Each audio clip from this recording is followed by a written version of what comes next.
Hi there, welcome to my channel. In today's video we will be discussing additional policy management tools.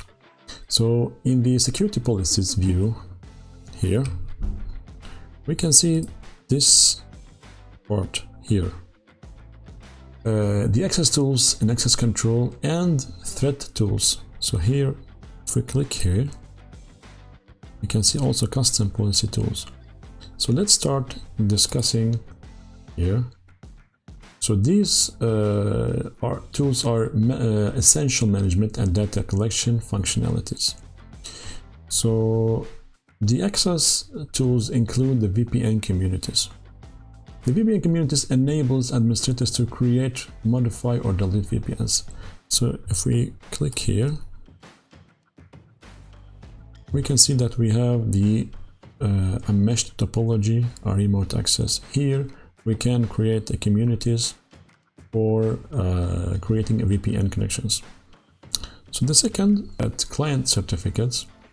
Client certificates allows users to access resources via mobile devices, such as smartphones and tablets.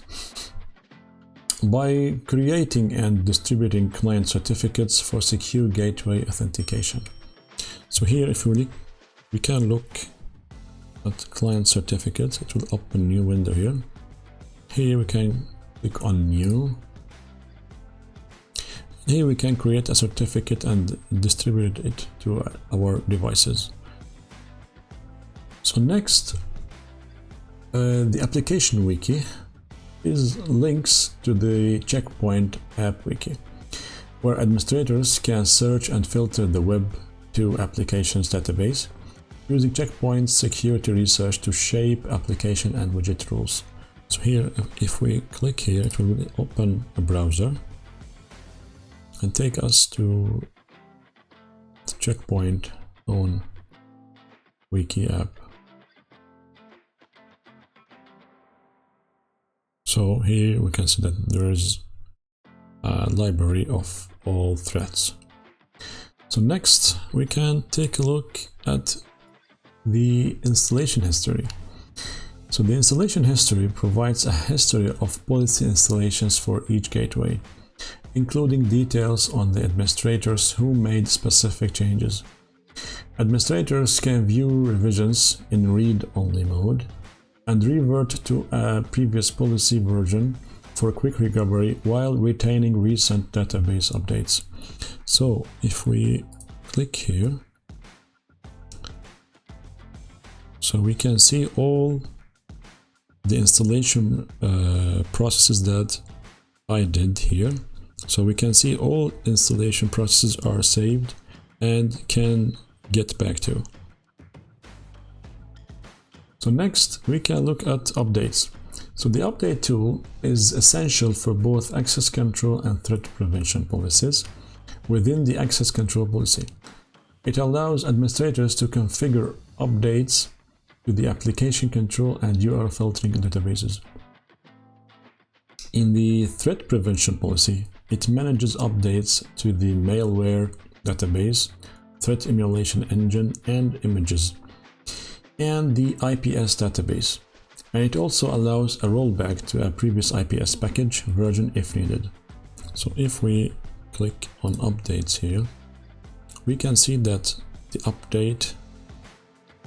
new update package is available.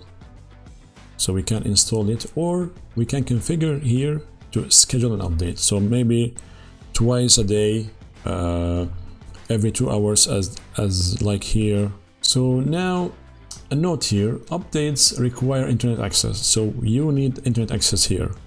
So we can, the Smart Console cannot update these things without internet. And DNS resolution from the security management server. Without connectivity, an error message will appear. Next, we can look at the user check.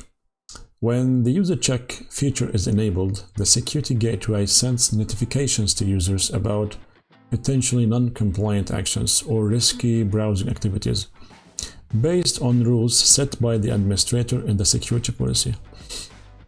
So this helps users avoid security incidents while educating them about the organization's security policy. User check objects can be created and integrated in the rule base to communicate these alerts effectively. Users' responses can be logged to help develop a more effective policy. So if we click on user check, we can see that a page for example, access succeeded will look like this one when the user tries to log in or to access this website. A website that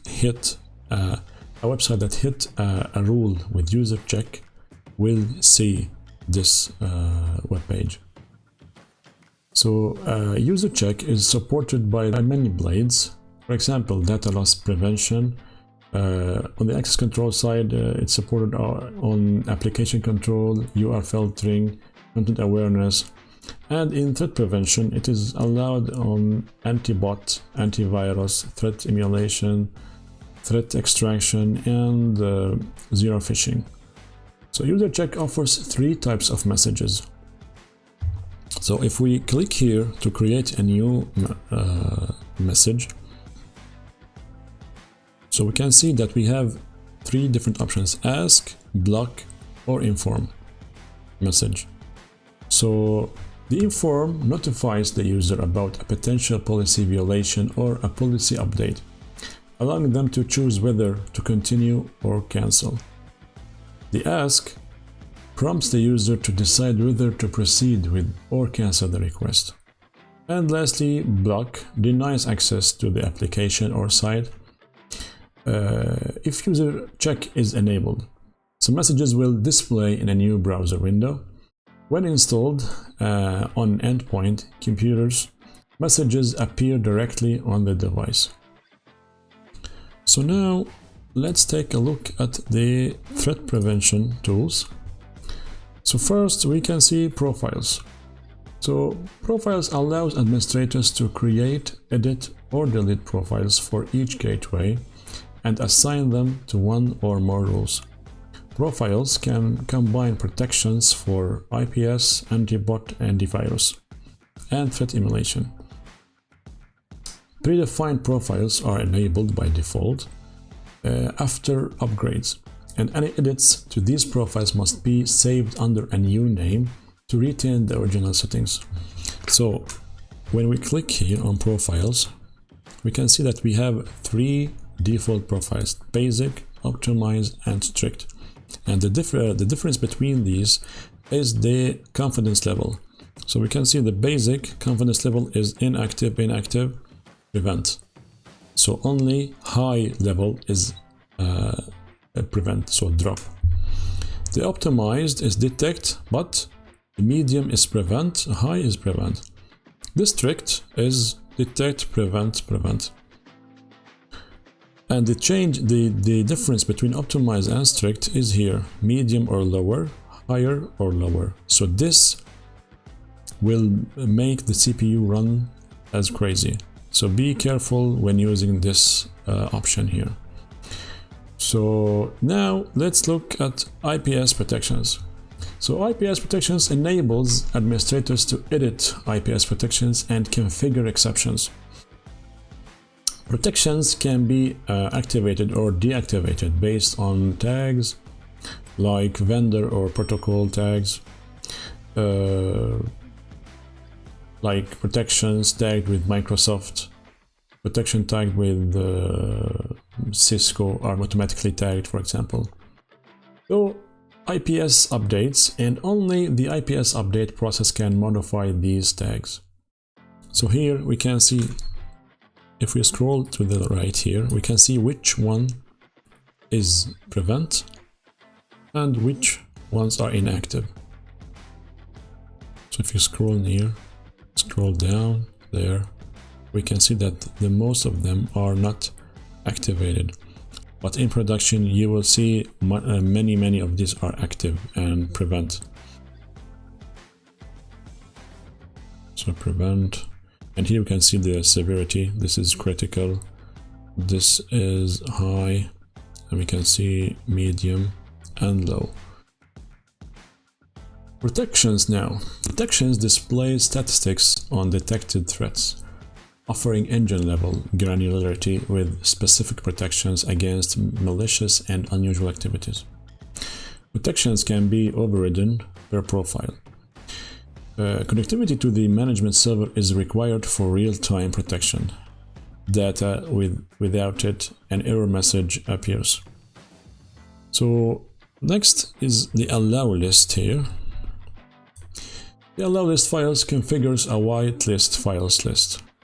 So next, let's take a look at the threat wiki. So links to the Check Point threat wiki, where administrators can explore and filter Check Point's malware database.